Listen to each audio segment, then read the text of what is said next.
What up, guys? That Comic Awesome here, doing another review, doing Doctor Strange Damnation #1. When I first saw the ads for this, I thought Damnation was going to just be a storyline within Doctor Strange, not I'll say a mini event with some character tie-ins. I haven't been following Doctor Strange. I've caught snippets of it here and there, like knowing from Spider-Man that Loki is now the Sorcerer Supreme. But I'm glad I picked this up. Anybody mad about the events in Marvel over the last, 2 years? This actually does a really good job. So, an important note, a lot of people are mad because this is Nick Spencer, but it is Nick Spencer and Donny Cates, both. And I'm going to skip around a bit in this and get to some really good dialogue on the back end where they essentially poke fun and point out how almost like ridiculous certain characters acted during the events of Civil War and Secret Empire. So the gist of this book so far is after the events of Secret Empire, Hydrocap leveled Vegas because that's where the rebel base was. So Vegas completely destroyed. Kind of had the podium of superheroes who say we're sorry, and Doctor Strange tries to reverse it. In doing so, he raises a kind of demonic hotel run by Mephisto, and that's kind of where the story really, gets interesting. So, again, we kind of start off with, Steven narrating about the after effects of Vegas, and you get the Hydra tentacle ships and the, again, kind of the press conference-esque nature, and even Steve's kind of watching it on TV, and he's like, Falcon is like, it's my oath to you that we'll strive to remain united, vigilant, that we will honor those who were lost and protect the future. And then, of course, and even if we can't change the past, then Stephen Strange comes in. He's like, well, what if we can? What if we can fix the past?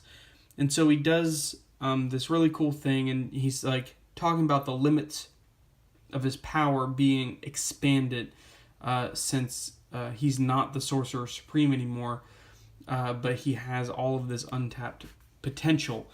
So he goes and he resurrects the city back to brand new. And this right here looks great. It's like, hey, I've stayed, let's see, at the end of the strip, I've stayed in there, all the way down here, the Flamingo. But again, it's like, that looks like the strip, easily recognizable, looks great. And you get this Doctor Strange that, just like sweated it out to pretty much rebuild the city, probably breaking several sorcery laws by doing that. But people are happy, families are being reunited, and everything seems peachy. Everyone, this and that. But of course, and even Thor makes mention of, like, there's always a price to pay.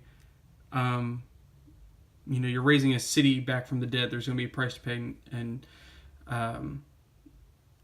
Doctor Strange is like, yeah, well, it'll be worth it, when, look what it paid for. So then this, the ground cracks.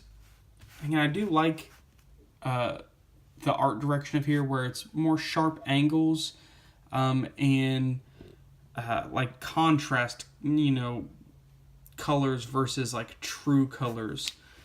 So you got this demonic tower. It's the Hotel Inferno.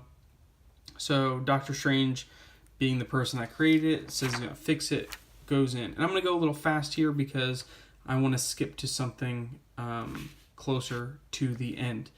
And this is actually a pretty thick book. I mean, it's $4.99. I'd still recommend it, getting it. So he goes in the hotel. The door disappears, and he goes to find, who's in charge. And it's Mephisto, who looks amazing, but also kind of looks like the Joker. I mean, that does look pretty badass. So he goes to explain, like, how he's the victim. Like, he didn't want any of this to happen. That, like, him and the demons have kind of gotten bored over the eternity where, torturing people. But they were like, all of a sudden, the whole city of Vegas was dropped into our lap. And all of a sudden, we started having fun, and it was amazing. And so I think it's kind of funny that, like, demons are,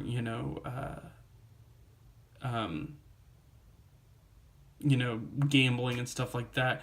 It's like, we had to break up the torturing and stuff by playing some slots. Or, you could do both. Either way. He's got a guy, like, tortured there. So, meanwhile, on the outside of the hotel, the remaining kind of heroes are trying to contain the situation because this demonic hotel has come out of nowhere, but people are reunited with their families. It seems like a very positive time outside of kind of a looming danger. And even Hawkeye says, if there's one thing Vegas doesn't know how to do, it's stay quiet. And of course, things already start to erupt. I want to flip. So there's a lot of dialogue between Strange and Mephisto, but it all boils down to a game. And this kind of feels like anybody reading Astonishing X-Men, the first act of that, where Professor X and Farouk are kind of playing a game in the Shadow Realm for the fate of the world, if you will. This kind of feels like that, which is a little cliche, yes. And even Doctor Strange, he's like, perhaps, we can make a friendly wager. And he says, you can't be serious this again. So, I mean, what I like about this book is it knows it's a little cliche, but it's actually a decent version of the cliche. And he's like, I know it's predictable, but, a soul of a Sorcerer Supreme would give me bragging rights. And then this is where we kind of get to, Strange says, okay, if I win, you release all the souls in your vault and you go back to where you came from. And he's like, I'm in. So meanwhile, on the outside, things are getting out of hand. And these 4 panels right here made me chuckle. So Thor's getting a little irritated that these crowds are kind of getting unruly. And Falcon, Thor, watch it. These are still civilians no matter what's happened to them. And again, thinking of outside comic situations, this was great. What's happened to them? You mortals never taking responsibility for your actions, always blaming someone else. Why do I waste your time with you? So it's like, okay, right there, you have pretty much the quintessential SJW, like, what the hell? It's the smack of all smacks. It's like, you never take responsibility for your own actions. So then you kind of get Captain Marvel butting in. At least some of us are trying. We need to establish a perimeter. Okay, that makes sense. To which Chitalia says, yes, like a giant impregnable shield. So that's a little jab at Secret Wars. And even Captain Marvel was like, "What did you just say to me?" Because it seems I remember His Highness was hiding in Wakanda when all of that went down.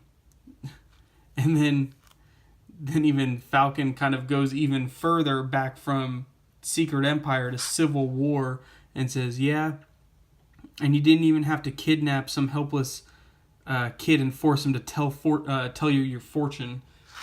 So it's the heroes in the books realizing how stupid they've been, which means the writers realize how stupid they've been. And then Captain Marvel was like, "You're the one to talk, Sam. You really couldn't tell your so-called best friend." Again, this book has a lot of little goodness in it. I would recommend it. This to me says maybe we could reset